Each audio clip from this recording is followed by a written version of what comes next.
On va reprendre notre lecture de l'Apocalypse et on est arrivé au chapitre 3 et au verset 1. Donc Apocalypse, chapitre 3, on lira au verset 1.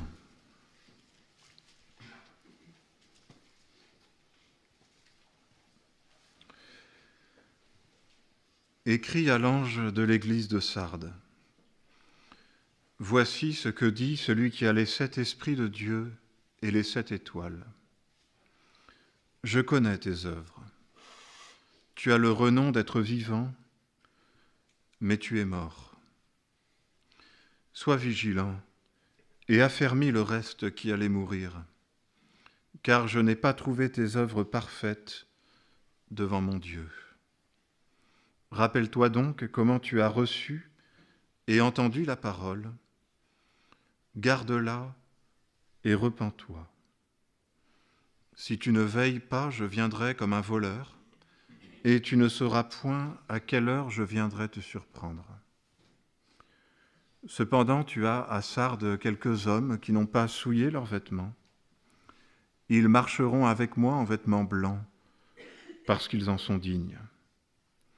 Ainsi, le vainqueur se vêtira de vêtements blancs.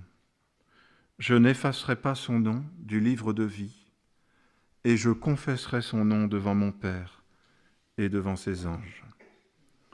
Que celui qui a des oreilles écoute ce que l'Esprit dit aux églises. Et on peut ajouter 2 lectures, une première dans la première épître de Jean, au chapitre 5.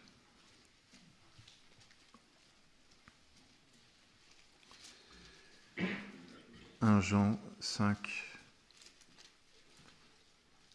on peut lire au verset 9.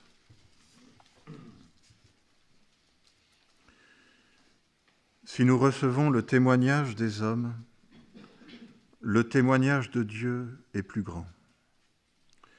Car voici le témoignage de Dieu, c'est qu'il rend témoignage à son Fils. Celui qui croit au Fils de Dieu a ce témoignage en lui-même. Celui qui ne croit pas Dieu le fait menteur, puisqu'il ne croit pas au témoignage que Dieu a rendu à son Fils. Et voici ce témoignage. Dieu nous a donné la vie éternelle, et cette vie est en son Fils. Celui qui a le Fils a la vie, celui qui n'a pas le Fils de Dieu n'a pas la vie. Cela, je vous l'ai écrit, afin que vous sachiez que vous avez la vie éternelle, vous qui croyez au nom du Fils de Dieu. Et puis on peut lire un passage des psaumes dans le psaume 50.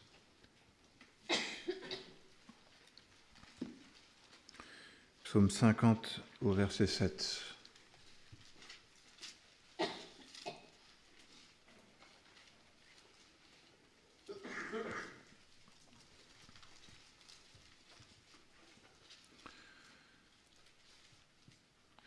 Écoute mon peuple et je parlerai.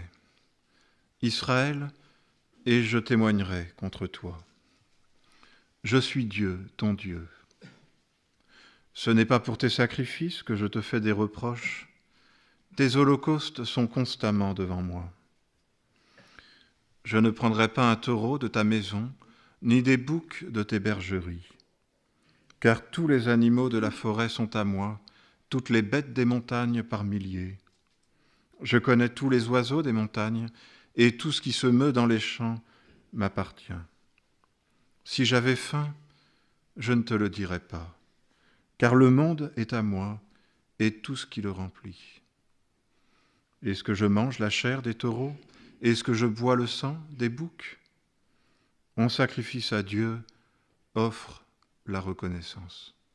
Accomplis tes vœux envers le Très-Haut. Invoque-moi au jour de la détresse, je te délivrerai et tu me glorifieras. Et Dieu dit aux méchants, quoi donc?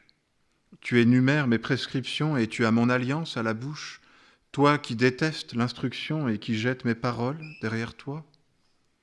Si tu vois un voleur, tu te plais avec lui, et ta part est avec les adultères. Tu livres ta bouche au mal, et ta langue tisse la tromperie. Tu t'assieds, et tu parles contre ton frère. Tu diffames le fils de ta mère. Voilà ce que tu as fait, et je me suis tue. Tu t'es imaginé que j'étais comme toi, mais je vais te faire des reproches, et tout mettre sous tes yeux. Comprenez donc cela, vous qui oubliez Dieu, de peur que je ne déchire sans que personne délivre. Celui qui, en sacrifice, offre la reconnaissance me glorifie, et à celui qui veille sur sa voie, je ferai contempler le salut de Dieu.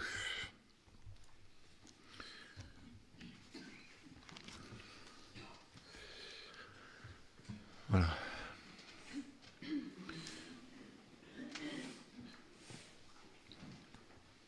Bon, c'est intéressant de méditer à la suite ces lettres aux églises, parce que, au-delà de chaque lettre en particulier, je trouve qu'on perçoit au fil de la méditation comment le Seigneur porte son regard sur l'Église. Et nous sommes l'Église du Seigneur. C'est un regard qui est perçant et juste. Le Seigneur voit. Mais c'est aussi un regard nuancé, puisque le Seigneur sait reconnaître parfois quand les œuvres sont bonnes. Je connais tes œuvres, ta foi, ta persévérance. Le Seigneur voit aussi que dans une église, tout le monde n'est pas, on peut dire, à mettre à la même enseigne. Il y a au milieu de toi certains. Voilà. Et ici, il y a une partie des chrétiens de cette église qui ont demeuré dans la foi. Tu as à Sardes quelques hommes qui n'ont pas souillé leurs vêtements. C'est aussi le regard du Seigneur, un regard qui perçoit l'évolution des choses. Et ça, c'est quelque chose qui, je pense, est important et qui ressort beaucoup. On a déjà eu l'occasion de méditer sur ce premier amour qu'on perd, sur ces églises qui ont bien commencé, mais qui tournent mal. Et le Seigneur voit, et c'est quelque chose, il le dit, par sa parole, puisqu'il parle, et c'est quelque chose qu'on est appelé à recevoir pour nous-mêmes, parce qu'il y a, et c'est ce qui ressort beaucoup, je trouve, dans ces lettres aux églises, un danger qui guette les chrétiens, qui est celui de l'illusion. On pourrait l'appeler le sommeil, mais c'est même plus que ça. En tout cas ici, puisque à l'église de Sardes, Dieu dit « Tu as le renom d'être vivant, mais tu es mort ». Donc, pourquoi une renommée, sinon parce qu'elle a bien dû exister? J'ai envie de dire, voilà, il y a bien eu une église, il y a bien eu une œuvre du Seigneur, mais visiblement, il va falloir qu'on essaye de comprendre et d'y venir, mais la vie est partie. L'Église a été vivante et elle ne l'est plus. On sait qu'on a pu manifester des œuvres et je dis mais tu as oublié ton premier amour. Et on y viendra aussi. Tu es tiède, tu n'es ni froid ni bouillant. Donc pour être tiède, il faut bien avoir été chaud à un moment. Mais voilà que quelque chose s'est ajouté, c'est-à-dire la tiédeur, enfin le froid, qui a créé la tiédeur. Donc cette évolution des choses, et l'Église doit pouvoir recevoir de la part du Seigneur un regard sur l'état de sa situation aujourd'hui. Comment le Seigneur me voit aujourd'hui? Et bien souvent, on a envie de se glorifier du passé. Et il y a des passés heureux, mais malheureusement, parfois, ce passé n'est plus plus vrai. Et donc ici, il y a cette interpellation qui est très dure, quand même. Tu as le renom d'être vivant, mais tu es mort. Une église morte. Alors, c'est difficile, je ne peux pas trop rentrer dans le détail, je ne le perçois pas tout à fait moi-même. L'église en elle-même semble être morte, mais quelques-uns sont demeurés vivants en son sein, et puis on est appelé à affermir le reste, qui est sur le point de tomber. Peut-être un premier point qu'il faut souligner, qui est important, qui est édifiant. Jésus est le prince de la vie. Il est le ressuscité. De sorte que, autant dans la vie des hommes, quand on dit il est mort, il n'y a plus grand-chose à affermir.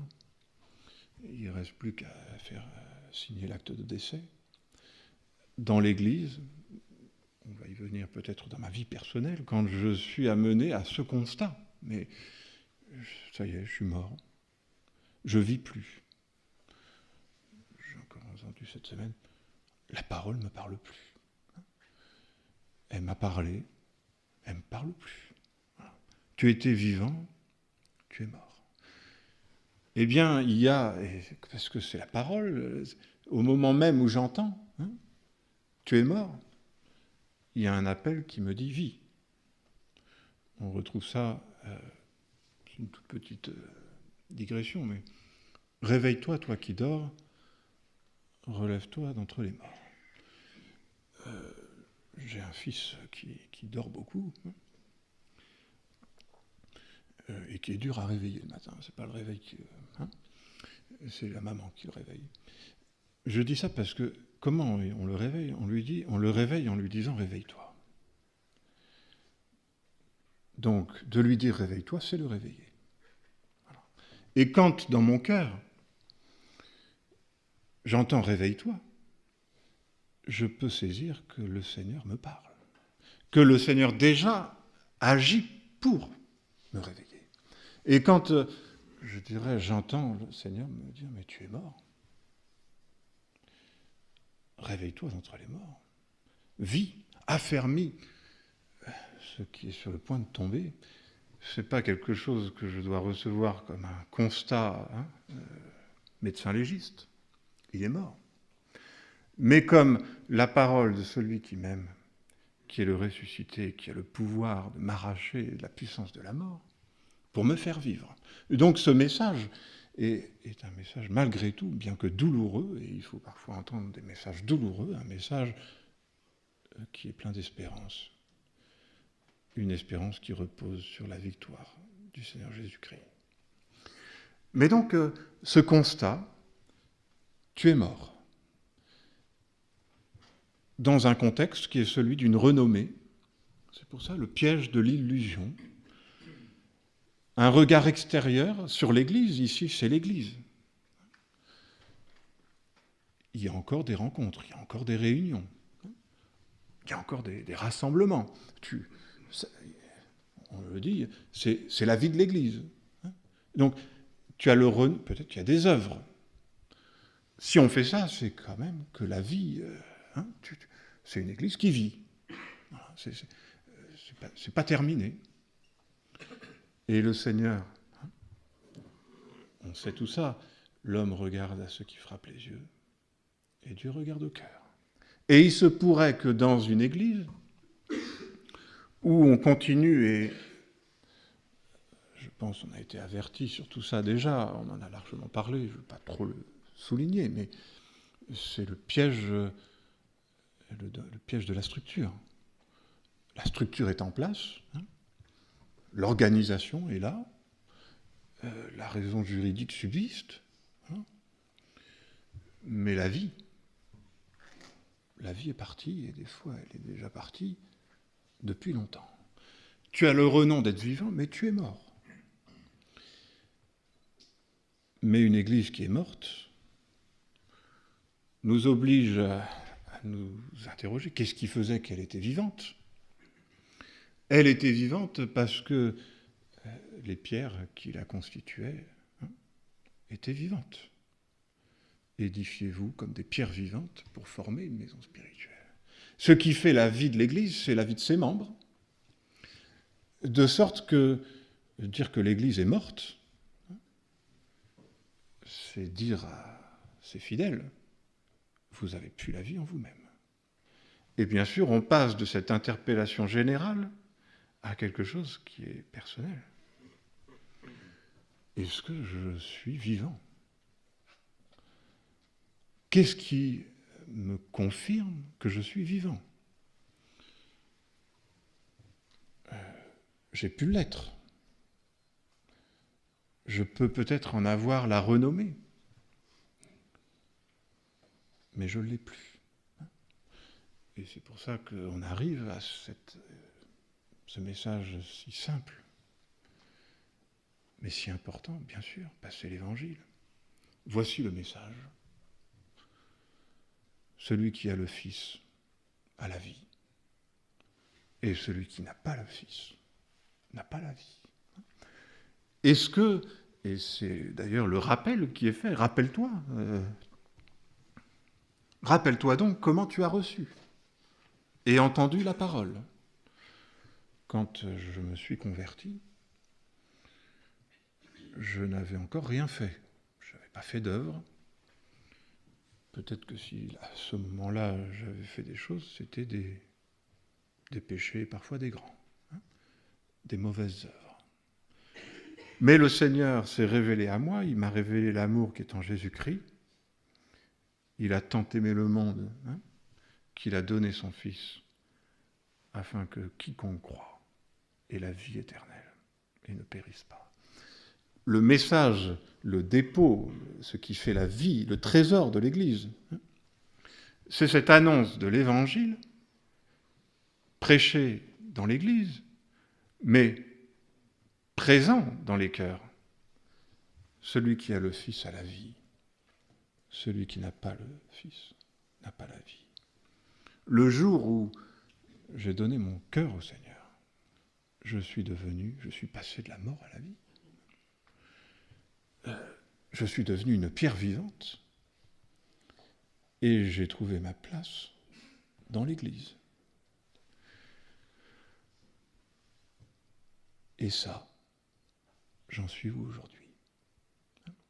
Est-ce que je peux le dire comme au premier jour ?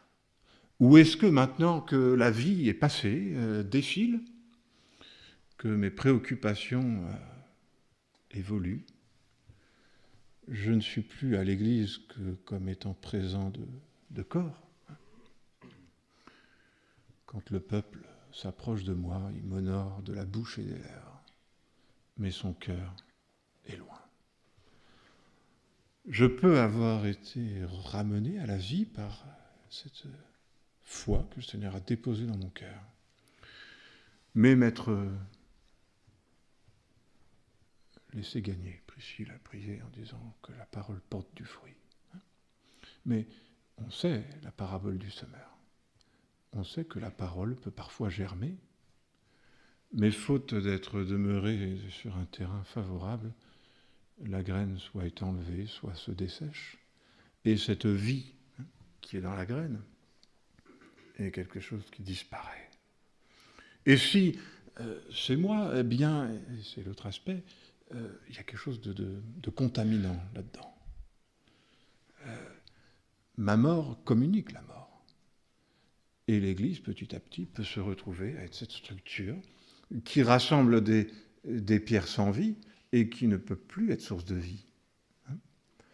Et il semble, je ne vais pas trop méditer ça, mais qu'il arrive que le vecteur s'inverse. Parfois, puisqu'on est appelé à s'exhorter à l'amour, aux bonnes œuvres, bien sûr, cette vie va produire la vie, elle va porter du fruit. Et c'est pour ça qu'on sait aussi qu'on est passé de la mort à la vie, parce qu'on aime les frères. Donc, ça va se traduire par des œuvres. Mais, parfois, disons, la vie de quelques-uns communique la vie, mais il faut quand même savoir aussi que la mort, quand elle est quelque chose à quoi on s'habitue, produit la mort. quand je me remets à me confier dans l'homme. Je pensais ce matin à ce verset, à ces paroles dans Jérémie aussi. Maudit soit l'homme qui se confie dans l'homme, qui prend la chair pour son appui, qui détourne son cœur de l'Éternel. Voilà. Je peux me retrouver, j'ai été un arbre, j'étais une plante, j'étais vivant, mais je vais maintenant puiser ma source ailleurs que dans la vie du Seigneur. C'est la vie de la chair. Maudit soit l'homme qui prend la chair pour son appui. Et il est bien dit, mais il est comme un arbre qui se dessèche dans le désert. Il ne voit pas arriver le bonheur. J'ai grandi, mais j'ai oublié de trouver ma source, j'ai oublié de demeurer vivant, de me nourrir de cette vie qui est celle du Seigneur Jésus-Christ. Béni soit l'homme qui se confie en l'Éternel, qui demeure attaché à ce trésor qui lui a été donné. Béni soit celui qui se confie en l'Éternel. Il est comme un arbre planté près des eaux, qui étend ses racines vers le courant dont le feuillage reste vert. L'image de l'arbre est assez intéressante quand même, mais s'il a ses racines dans l'eau, il porte du fruit. C'est bien de demeurer au lieu de mon enfantement qui fait que la vie continue et que bien que grand, je continue à vivre. Mais si l'arbre est déraciné, on va retrouver pendant un temps cette illusion. Peut-être qu'il va produire encore quelques feuilles parce qu'il y a encore un peu de sève. Mais la vie est partie déjà. Il est mort. Alors, je ne sais pas à quel moment il est mort, on va dire, mais il bourgeonne encore. Mais il est mort parce qu'il n'a plus sa source dans la vie. Alors, ça nous interpelle chacun. Est-ce que j'ai perdu de vue cette vie de Jésus-Christ ? Et on peut la perdre, on la perd parce qu'on se confie en l'homme. Cette église, il semble, je ne sais pas, c'était une ville, Sardes, très haut placée, qui avait la prétention d'être imprenable. Voilà. À moi, il ne peut rien m'arriver. L'orgueil, la confiance qui était, en l'occurrence, une confiance dans ces pierres précieuses. J'ai tout. J'ai besoin de rien. Cette prétention, cette illusion, cette beauté, mais je me suis coupé de la vie. Je peux le vivre au niveau personnel, ça peut être le cas au niveau de l'Église. Est-ce que Christ habite mon cœur ? Est-ce qu'il est la source de ma vie ? Et ça va se manifester d'une manière très concrète. Je me disais, mais comment on sait ? Comment on sait si vraiment cette vie de l'esprit se manifeste ? Elle se manifeste par des fruits, c'est vrai. Mais il est question de revenir, rappelle-toi, reviens. Rappelle-toi comment tu as reçu la parole. Quel a été le premier fruit, on pourrait dire, de la parole dans nos cœurs ? Des œuvres, j'ai envie de dire peut-être assez vite, mais pas d'abord. La reconnaissance. Combien d'entre nous, peut-être, pourraient le dire et s'en rappeler au moins, mais quand le Seigneur a parlé, quand il a frappé à la porte de mon cœur, je suis à la porte, je frappe. Si quelqu'un ouvre, j'entre et je soupe avec. Mais quelle joie! Il a pardonné mes péchés. Il m'aime. Il vit dans mon cœur. Et de cette vie jaillit une reconnaissance. Et c'est le sens de la vie chrétienne. En sacrifice à Dieu, offre ta reconnaissance. On peut dire c'est ça le fruit qui va manifester la vie. Bien sûr, après cette vie va aussi se manifester par des œuvres, par un amour. Mais ai-je encore un peu de reconnaissance ? Est-ce que quand je suis replacé, redites-moi l'histoire de l'amour de Jésus-Christ, est-ce que quand je suis replacé devant ce message, je reste ému et mon cœur, on peut dire, bondit de reconnaissance. Ou est-ce que c'est un message pour les enfants? J'ai envie de davantage de profondeur. C'est pas avec ça qu'on va édifier et avancer dans l'œuvre. Ben si, tout part de là. Nous avons connu l'amour. Il nous a aimés le premier. Et cette vie qui est en nous va produire la vie. Et c'est pour ça qu'en tant qu'Église, on se retrouve dans cette situation où on pourrait parler de nos œuvres, de notre organisation, parler de nos relations. En général, pour arriver très vite à beaucoup de jugements, c'est le contexte du psaume 50. On est épuisé de choses à faire, de réflexions à mener. Et je dirais, on réfléchit tellement qu'il faut forcément être vivant pour réfléchir autant. Mais nos réflexions pourraient témoigner qu'on est mort.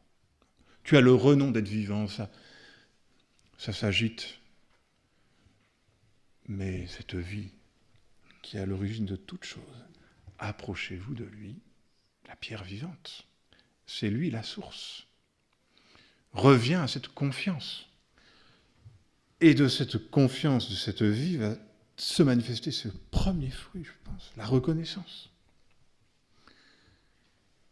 Si cette reconnaissance est dans mon cœur, je suis vivant et je peux faire le reste. Mais si je ne suis même pas capable d'être reconnaissant,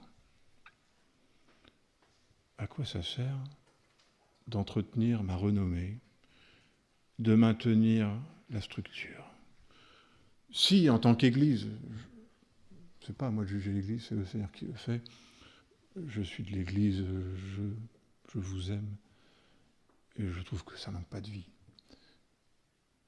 Mais si jamais, et Dieu sait ce qui est juste, si on s'est démené partout, pour finalement ne voir chez l'autre que celui qui m'empêche d'en faire plus, que celui qui court pas assez vite, parce que nous, il faut qu'on court plus vite. Si petit à petit, je considère mes œuvres au point que j'en oublie le Seigneur. Et c'est bien le contexte quand même du psaume 50. Tellement affairé à offrir des sacrifices, et Dieu dit, mais si j'avais faim, je te le dirais pas. C'est pas, si je devais ramener des victimes,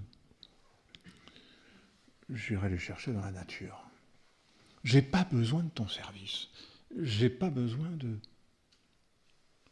tes œuvres, de tes préoccupations.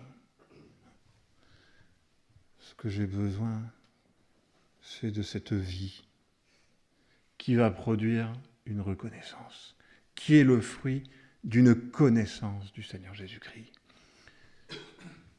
Je peux connaître tous les rouages de l'Église. Je peux perdre toute mon énergie. C'est des choses qu'on a vécues, qui nous humilient quand même, mais je peux être tellement occupé dans mon travail de l'Église que j'ai même plus le temps de venir au culte. Ça existe. Tellement affairé. Et la vie de Christ. Et la vie du cœur. Et petit à petit, je me dis, mais je me dessèche.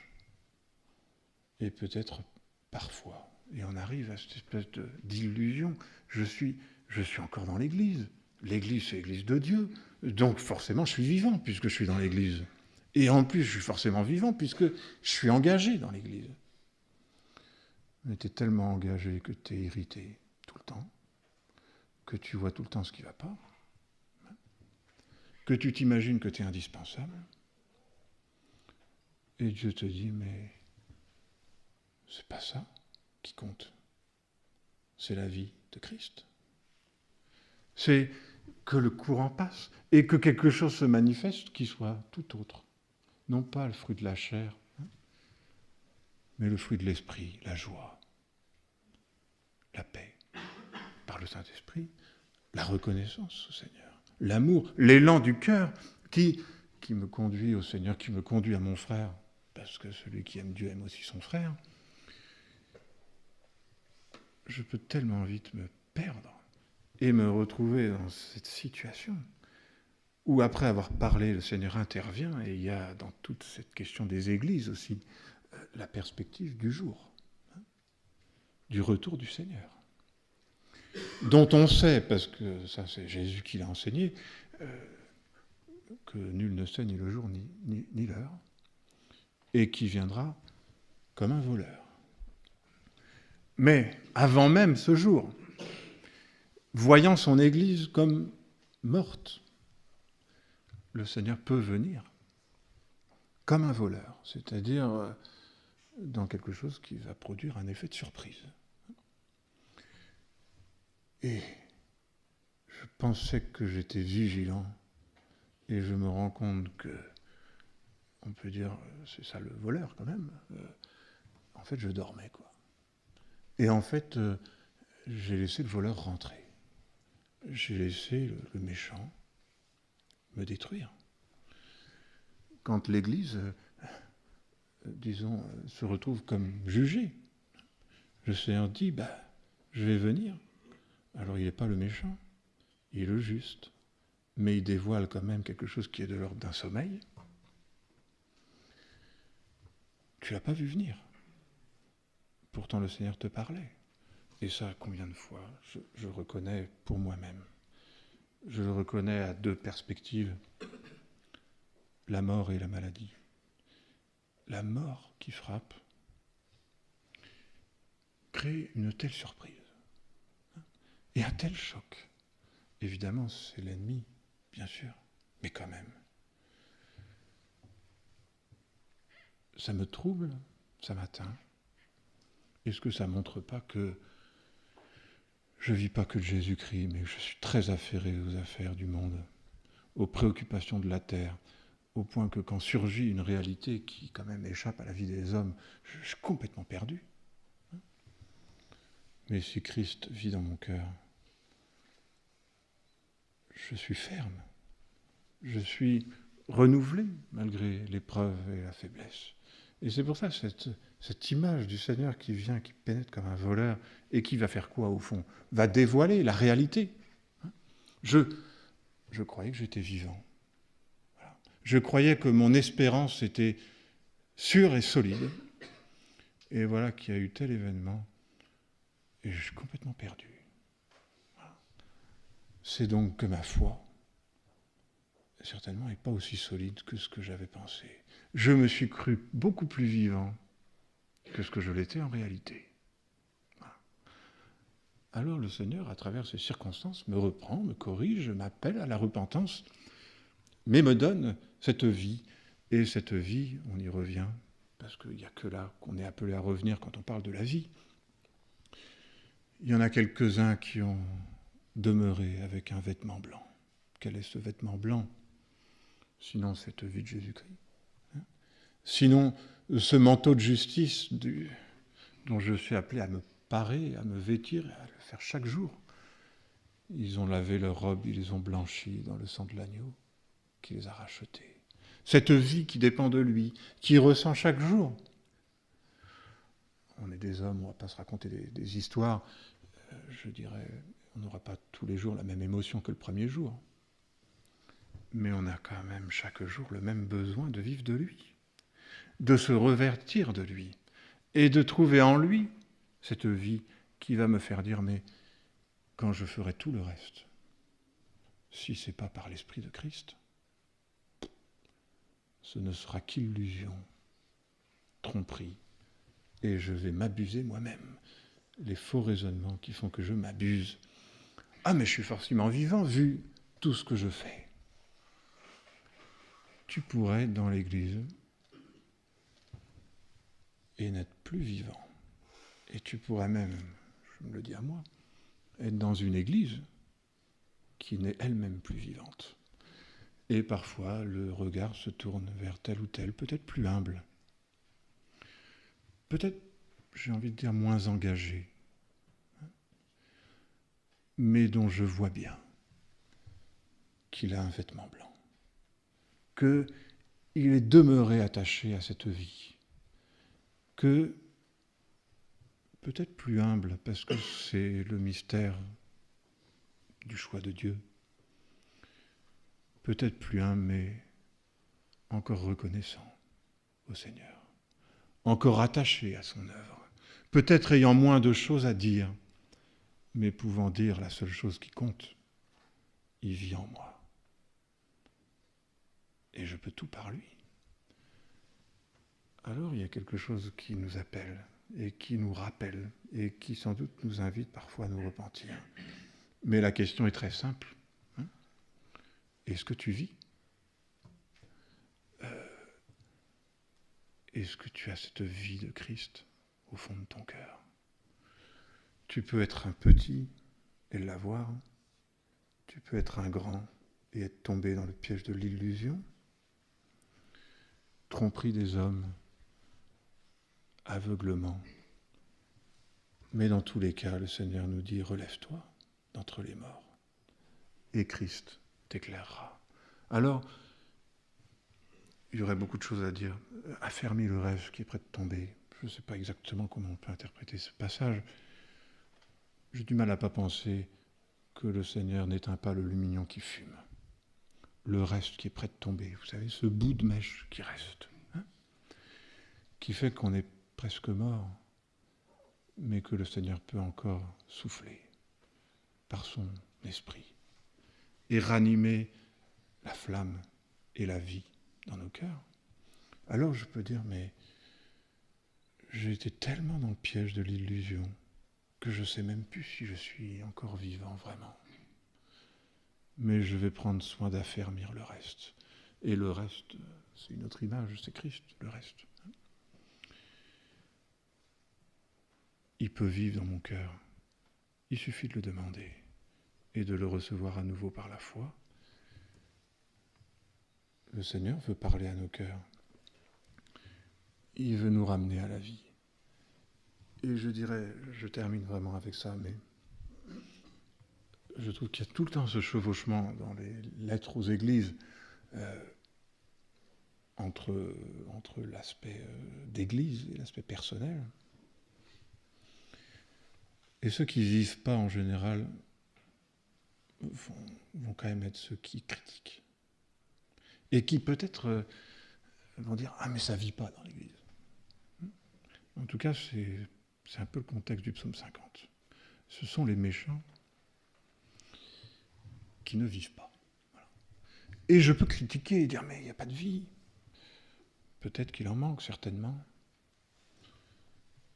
Mais pour que l'Église vive, on ne va pas faire des grandes réformes. On va se laisser ramener chacun à la source de la vie. Et c'est pour ça que, plutôt que de déplorer, plutôt que d'être une source amère, plutôt que de voir tout ce qui ne va pas dans l'Église, je ferais mieux de venir au Seigneur, de lui demander de ranimer mon cœur, de faire de mon cœur une source de vie. Et si chaque pierre est renouvelée dans cette vie, l'Église elle-même va vivre. L'Église elle-même va revenir dans un témoignage qui plaît au Seigneur.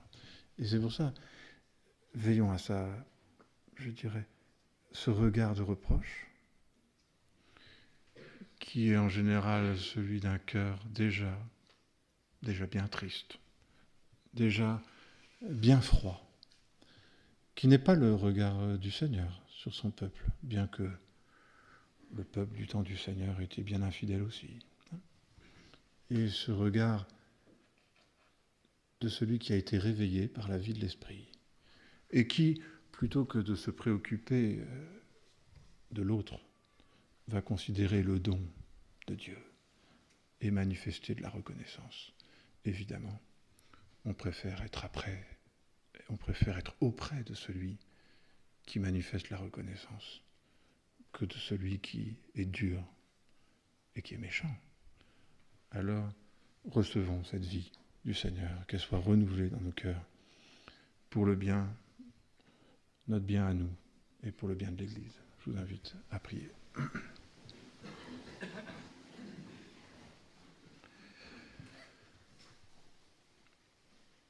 Seigneur, nous voudrions prendre ta parole au sérieux et nous te demandons de la faire descendre dans nos cœurs en rapport avec nos besoins. Je reconnais pour moi-même que je peux si vite me perdre au milieu même de l'Église et de mes préoccupations, dans une foule de pensées, et sans même plus me rendre compte que je me préoccupe peu de ta vie, de ce souffle que tu as déposé dans mon cœur. Seigneur, nous te prions de nous réveiller chacun, de nous conduire dans un chemin de vie, et nous confessons que cette vie est en Jésus-Christ. Nous voudrions demeurer attachés à lui comme le sarment est attaché au cep. Pardon, Seigneur, pour toutes les fois où nous sommes détachés de toi, pour nous attacher aux affaires du monde, aux préoccupations charnelles. Seigneur, renouvelle-nous, s'il te plaît, en tant qu'Église, dans cette dépendance de toi, et aussi parce que c'est le fruit dans cette reconnaissance pour tes œuvres et pour ta bonté. C'est pourquoi nous voulons nous unir pour te glorifier, Seigneur, parce que tu as donné ta vie pour nous, et que si nous avons la vie, c'est parce que tu nous l'as accordée. Que ton nom soit béni. Au nom de Jésus. Amen.